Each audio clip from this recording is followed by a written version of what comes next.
Le paysan du Danube.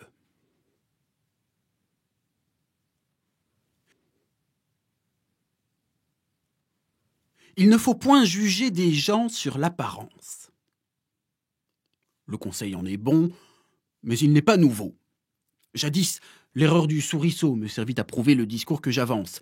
J'ai, pour le fonder à présent, le bon Socrate, Ésope et certains paysans des rives du Danube, hommes dont Marc Aurèle nous fait un portrait fort fidèle. On connaît les premiers. Quant à l'autre, voici le personnage en raccourci. Son menton nourrissait une barbe touffue. Toute sa personne velue représentait un ours. Mais un ours mal léché. Sous un sourcil épais, il avait l'œil caché, le regard de travers, nez tortu, grosses lèvres, portait saillon de poils de chèvre et ceinture de joncs marins. Cet homme ainsi bâti fut député des villes que lave le Danube. Il n'était point d'asile où l'avarice des Romains ne pénétrât alors et ne portât les mains. Le député vint donc et fit cette harangue. Romains, et vous, Sénat, assis pour m'écouter, je supplie avant tout les dieux de m'assister. Veuillent les immortels conducteurs de ma langue que je ne dise rien qui doive être repris. Sans leur aide, il ne peut entrer dans les esprits que tout mal et toute injustice. Faute d'y recourir, on viole leurs lois. Témoins, nous, que punit la romaine avarice.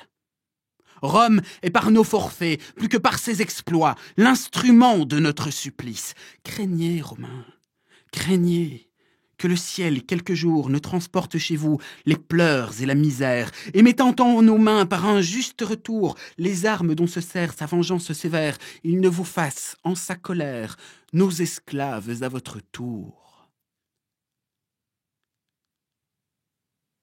Et pourquoi sommes-nous les vôtres ? Qu'on me dit en quoi vous valez mieux que 100 peuples divers. Quel droit vous a rendu maître de l'univers? Pourquoi venir troubler une innocente vie? Nous cultivions en paix d'heureux champs, et nos mains étaient propres aux arts ainsi qu'au labourage. Qu'avez-vous appris aux Germains? Ils ont l'adresse et le courage. S'ils avaient eu l'avidité comme vous et la violence, peut-être en votre place ils auraient la puissance et sauraient en user sans inhumanité. Celle que vos prêteurs ont sur nous exercée n'entre qu'à peine en la pensée. La majesté de vos autels elle-même en est offensée, car sachez que les immortels ont les regards sur nous.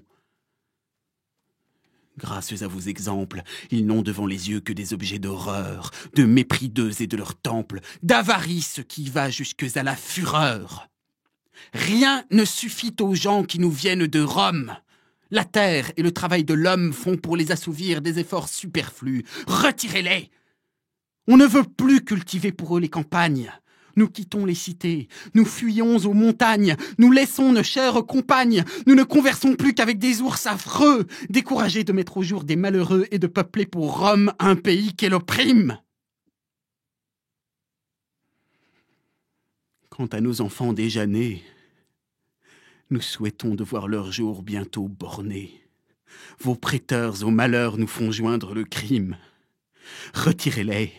Ils ne nous apprendront que la mollesse et que le vice. Les Germains, comme eux, deviendront gens de rapine et d'avarice. C'est tout ce que j'ai vu dans Rome à mon abord. N'a-t-on point de présent à faire, point de pourpre à donner? C'est en vain qu'on espère quelque refuge aux lois. Encore leur ministère a-t-il 1000 longueurs? Ce discours un peu fort doit commencer à vous déplaire. Je finis. Punissez de mort une plainte un peu trop sincère. À ces mots, il se couche. Et chacun, étonné, admire le grand cœur, le bon sens, l'éloquence du sauvage ainsi prosterné. On le créa Patrice, et ce fut la vengeance qu'on crut qu'un tel discours méritait. On choisit d'autres préteurs, et par écrit, le Sénat demanda ce qu'avait dit cet homme pour servir de modèle aux parleurs à venir. On ne sut pas longtemps à Rome cette éloquence entretenir.